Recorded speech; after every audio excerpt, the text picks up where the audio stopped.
গ্রামের উত্তর দিকে একটা পুরনো খাল, খাল পাড়ে কয়েকটা তাল গাছ, একটা নড়বড়ে বাঁশের সাঁকো, আর তার পাশেই তিনজন কিশোর কিশোরী, ঋদ্ধি, রূপম আর নেহা। ওরা বসে গল্প করছে। স্কুল ছুটি হয়ে গেছে ঘন্টাখানেক আগে। এখন সন্ধে নামছে, তাই আকাশে হালকা মেঘ, সঙ্গে হাওয়াও বইছে ঠান্ডা। তোরা শুনেছিস খালপাড়ে ওই ভুতুরে বাড়ির খবর? ওই খালের ধারের বাড়িটা, যেটা এখন ভেঙে পড়েছে আর কেউ থাকেও না? হ্যাঁ, সবাই নাকি বলে রাত 12টার পর ওই বাড়ির জানালায় একটা মেয়ে দাঁড়িয়ে থাকে, একদম সাদা কাপড়ে, চুল এলোমেলো। কোনো মানুষকে দেখতে পেলে তাকে ডাকে, আর যে যায় তাকে নাকি মেরে ফেলে। আমিও শুনেছি এই কথা। ওটা ছিল জমিদারের মেয়ের আত্মা। বিয়ের আগের রাতে গায়ে আগুন লাগিয়ে আত্মহত্যা করেছিল। গল্প তো কথা শুনলাম, এবার যদি সাহস থাকে চল নিজেরাই গিয়ে দেখি ওই বাড়ির ভেতরে সত্যি ভূত আছে নাকি শুধু গাঁজা খুঁড়ি। সত্যি যাবি ওই বাড়িতে আজ রাতে? কেন, ভয় লাগছে নাকি? তোর আবার ভূতের ভয় বেশি। ভয় পাই না, কিন্তু ওই জায়গাটা ভালো না, গ্রামের সবাই বারণ করে। তাই তো বলছি, আজ তিনজনে যাব, গিয়ে দেখবো সত্যি ভূত আছে নাকি সবাই গাঁজা খুঁড়ি বলে বেড়ায়। ঋদ্ধি, রূপম আর নেহা তিনজনই ছোটবেলা থেকেই পাশাপাশি বাড়িতে বড় হয়েছে। এই গ্রামে তাদের নাম সবাই জানে, চঞ্চল, কৌতূহলী আর একটু বেপরোয়া। প্রতিদিন সন্ধেবেলা স্কুল শেষে তারা চলে আসে খালপাড়ে সাঁকোর ধারে এই মাচায়। সেখানে গল্পের ফাঁকে হাসি, খুনসুটি আর মাঝে মাঝে ভয়ঙ্কর ভূতের গল্প। আজও ঠিক তেমনই সন্ধ্যা, আকাশে মেঘ করেছে, বাতাসে এক অদ্ভুত ঠান্ডা গন্ধ। আশপাশটা একেবারে ফাঁকা, আর আজ বাকি বন্ধুরা কেউ আসেনি, একা বসেছিল তিনজনে। হঠাৎই কথার মাঝখানে উঠে আসে সেই খালপাড়ে ভাঙা বাড়িটার নাম। একটা পুরনো ভাঙাচোরা বাড়ি, যেটা ঘিরে বছরের পর বছর ধরে চলে আসছে ভয়ানক সব কানাঘুষো। লোকের মুখে শোনা যায় ওই বাড়িতে রাত হলেই জ্বলে ওঠে আলো। কেউ ঘরের ভেতর কাঁদে, আবার কেউ নাকি ডাকি সুরে করে ডাকে, যে যায় আর ফিরে আসে না। ঋদ্ধি, রূপম আর নেহা তাদের চোখে ভয় নেই, তারা এইসব কথা হেসে উড়িয়ে দেয়। বরং এইসব ভূতের গল্প শুনে তাদের কৌতূহল আরো বাড়ে। আজ তারা সিদ্ধান্ত নেয় নিজেরাই দেখে আসবে সত্যি কোনো ভূত আছে কি নেই।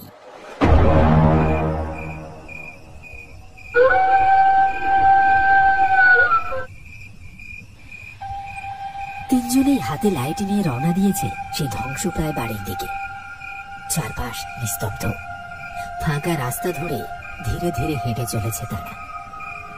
রাস্তার পাশে বিশাল ঝোপঝাড় আর বাতাসের শোঁ শব্দ, ঝিঝি পোকার একটানা ডাক আর মাঝে মাঝে কোলা ব্যাঙের চিৎকার।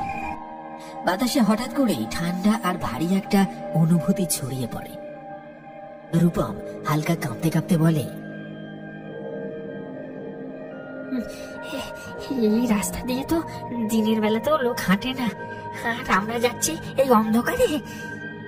ভূত থাকলে তো ভালোই, সামনাসামনি দেখা যাবে। ভূতের গল্প শুনে শুনে আর কতকাল চলবে বল।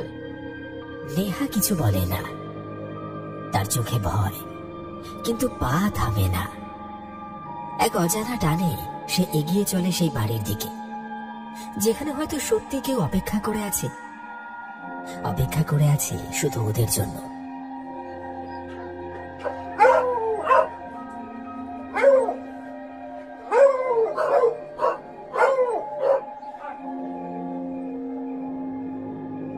রূপম, লাইটগুলো ঠিক করে এনেছিস তো? ভিতরে ঢোকার পর যদি ব্যাটারি ফুরিয়ে যায় তাহলে কিন্তু বেজায় মুশকিল হবে। আরে না না, টেনশন কিসের, কাল রাতেই আমার বাবা একদম নতুন ব্যাটারি লাগিয়েছে। চল চল চল, নির্ভয়ে চল।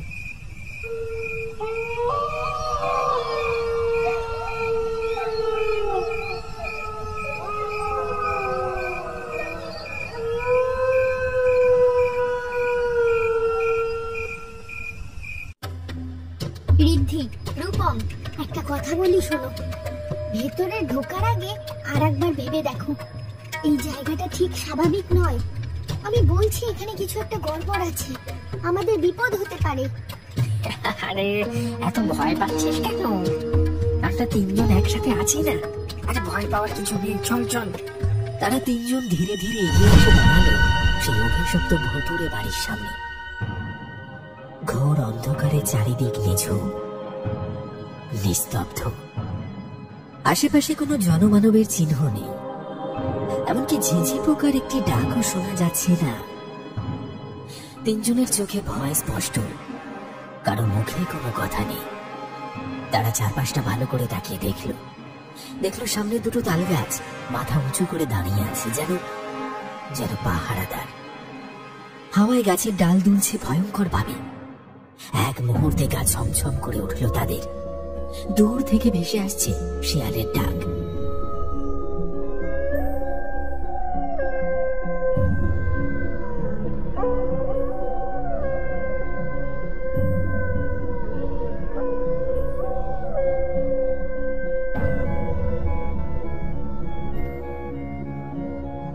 বাড়ির সামনে ভাঙা কাঠের গেটটা বাতাসে অল্প অল্প দুলছে। হঠাৎ নেহা ফিসফিস করে বলে ওঠে, ওই আমার কেমন অস্বস্তি লাগছে। এই জায়গাটায় কিছু একটা গন্ডগোল আছে, আমি সেটা বুঝতে পারছি। আমাদের ভেতরে যাওয়া ঠিক হবে না। নেহা, আমরা ভাবতাম তুই খুব সাহসী, কিন্তু তুই যে একেবারে ভিতর ডিম। তুই আমার সাথে চল, ভিতরে কিছু নেই রে। তিনজন ধীরে ধীরে কাঠের দরজাটা খুলে বাড়ির ভেতরে পা রাখল। মেঝেতে ধুলো জমে আছে, বাতাসে একটা পোড়া কিছুর গন্ধ, পুরনো ছাই, পোড়া কাঠ আর কিছু একটা পচে যাওয়ার মতো গন্ধ। ঘরের দেয়ালগুলোতে পুরনো সব ছবি, জমিদার পরিবারের স্মৃতি। কিছু ঝুলে আছে, কিছু আবার পড়ে আছে মেঝেতে। গ্লাস ভাঙা, ফ্রেম পোড়া। তারা তিনজন আলাদা হয়ে আলতো পায়ে এদিক ওদিক হাঁটছে। এমন সময় হঠাৎ নেহা খেয়াল করল ঘরের ভিতরে কেউ একজন হেঁটে হেঁটে যেতে যেতে যেন অদৃশ্য হয়ে গেল। ছাড়বো না, কাউকে ছাড়বো না, সবাইকে মেরে ফেলবো। রূপম, আমি কিছু দেখেছি। একটা ছায়া গেল ওই ঘরের দিকে। কই, কোথাও কেউ নেই তো। তুই এখানে কাকে দেখলি? আমি একটু আগেই দেখলাম এক মহিলা ঘরের ভেতরে হেঁটে যাচ্ছিল, কিন্তু হঠাৎ করে হাওয়ার মতো মিলিয়ে গেল। নেহা সামনের ঘরটার দিকে এক দৃষ্টিতে তাকিয়ে রইল। সবাই তাকে অনুসরণ করে। সে এক দৃষ্টিতে তাকিয়ে আছে সেই খোলা দরজার দিকে। কয়েক সেকেন্ড আগেও সেখান দিয়ে কেউ হেঁটে গিয়েছিল। নেহা, তুই সত্যি বলছিস এখানে কেউ ছিল? আমি সত্যি বলছি, আমি একটা বউকে দেখলাম আমার সামনে দিয়ে হেঁটে যেতে যেতে হাওয়ায় অদৃশ্য হয়ে গেল। সাবধান হয়ে থাক সবাই। এই বাড়িটা দেখতে যতটা আজগুবি ভেবেছি ঠিক ততটা নয়, কিছু একটা রয়েছে। তাহলে চল না, এখান থেকে পালাই, আমার খুব ভয় করছে। আর একটু অপেক্ষা কর, তারপর চলে যাব।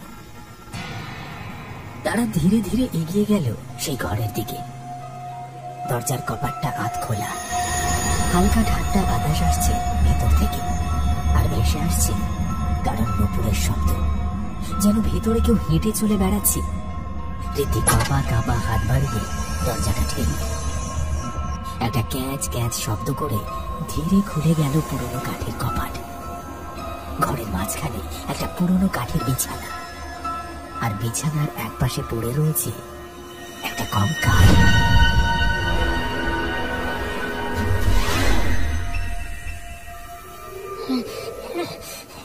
বিছানায় কেউ এক সময় পড়ে মরেছিল, আমি শিওর।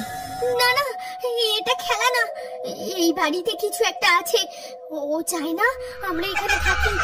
ও আবার জেগে উঠেছে, আমাদের কাউকে ছাড়বে না।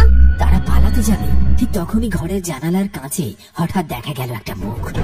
সাদা পোড়া দগদগে, চোখের জায়গায় কেবল কালো গর্ত, আর ঠোঁটে এক ফাঁকা বিকৃত হাসি।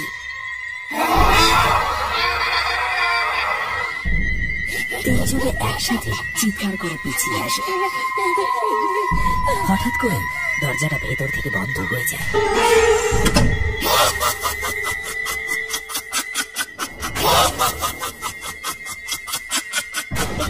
এটা কি হলো? দরজা বন্ধ করলো।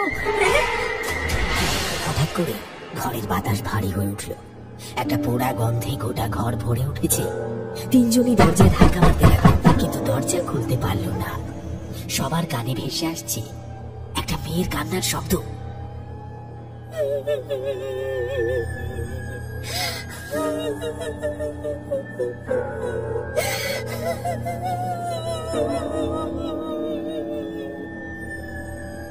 কে আছেন? দয়া করে আমাকে যেতে দিন। আমাদের ভুল হয়ে গেছে। আমরা আর কোনোদিন আসবো না। তোরা কেন এসেছিস আমার ঘরে? তোরা জানিস না আমি এই ঘরেই থাকি? তোরা আমাকে কেন বিরক্ত করতে এসেছিস? আমি তোদের কাউকে ছাড়বো না। আমরা এত কিছু জানতাম না। আমরা শুধু জানতে চেয়েছিলাম এই কথা সত্যি কিনা।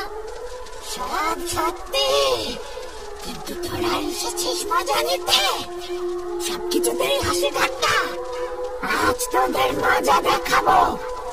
ঘরটা যেন হঠাৎ ঠান্ডা বরফের মতো হয়ে উঠল। তারা অনেক চেষ্টা করলো সেই ঘর থেকে বেরোনোর। তিনজনে দরজা ধাক্কা মারছে, কিন্তু তবু দরজা কিছুতেই খুলছে না। আর ঠিক তখনই নেহা ধীরে ধীরে পেছনে তাকালো আর দেখতে পেল ঘরের এক কোণে একটা নারী মূর্তি সাদা পোড়া শাড়ি পরে দাঁড়িয়ে আছে। চুল এলোমেলো, মুখে আগুনের পোড়া দাগ, আর চোখ দুটো পুরো কালো, যেন শূন্যতা। রূপম, রূপম, ওটা কে? ওর মুখে কোনো চোখ নেই, শুধু একটা পুড়ে যাওয়া গর্ত। আমাদের সত্যি ভুল হয়ে গেছে। আমাদের ছেড়ে দাও, আমাদের ক্ষমা করে দাও। ঘর জুড়ে ভেসে বেড়াচ্ছে পোড়া মাংসের গন্ধ, যেন কোনোদিন কেউ আগুনে পুড়ে মরে গেছে এইখানে। তাদের তিনজনের শ্বাস প্রশ্বাস ক্রমশ ভারী হয়ে উঠছে। নেহা গলার কাছটা চেপে ধরে বলছে, আমার নিঃশ্বাস বন্ধ হয়ে আসছে। এখান থেকে বেরোতে হবে এখনই। ঋদ্ধি দেয়ালের কোণে ঠেস দিয়ে দাঁড়ায়, ঘামছে। তার চোখের সামনে সেই ছায়ামূর্তি ধীরে ধীরে উপরের দিকে উঠতে শুরু করে। তার চোখ দুটি এখন আগুনের মতো জ্বলছে দাউ দাউ করে। মুখে সেই বিভৎস হাসি আর ছিঁড়া দাঁত।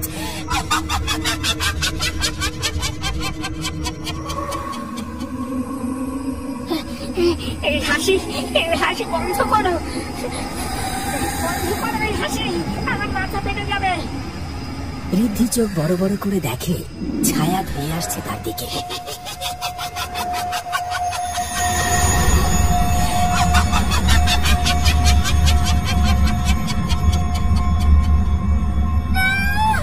নেহা হঠাৎ করে আর্তনাদ করে মাটিতে পড়ে যায়। সেই ছায়া তাদের সামনে এক ঝোড়ো ঘূর্ণির মতো ছুটে আসে। তাদের চোখে নেমে আসে ঘন কালো অন্ধকার। কেউ কিছু দেখতে পায় না। হঠাৎ যেন চারপাশে একটা খিচখিচে শব্দ, হাসি, আর কিছু নয়।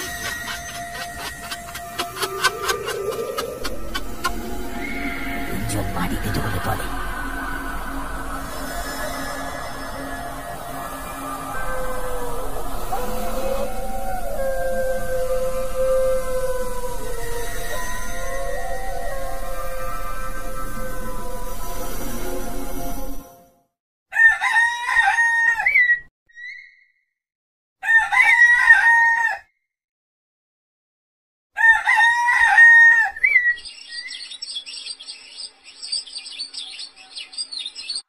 সকাল হতেই বাড়ির ভেতর থেকে পাওয়া গেল তিনজনকে, ঋদ্ধি, রূপম আর নেহা জ্ঞানহীন অবস্থায়। গ্রামের লোকজন ধরাধরি করে তাদেরকে বাড়িতে নিয়ে আসে। তিনজনেরই আস্তে আস্তে জ্ঞান ফিরে আসে। তারা বুঝতে পারে সত্যি সেই বাড়ির ভেতরে সেই মেয়েটির আত্মা এখন রয়েছে। আর সেই দিনের পর থেকে তারা আর কোনোদিন সেই বাড়ির দিকে পা বাড়ায়নি।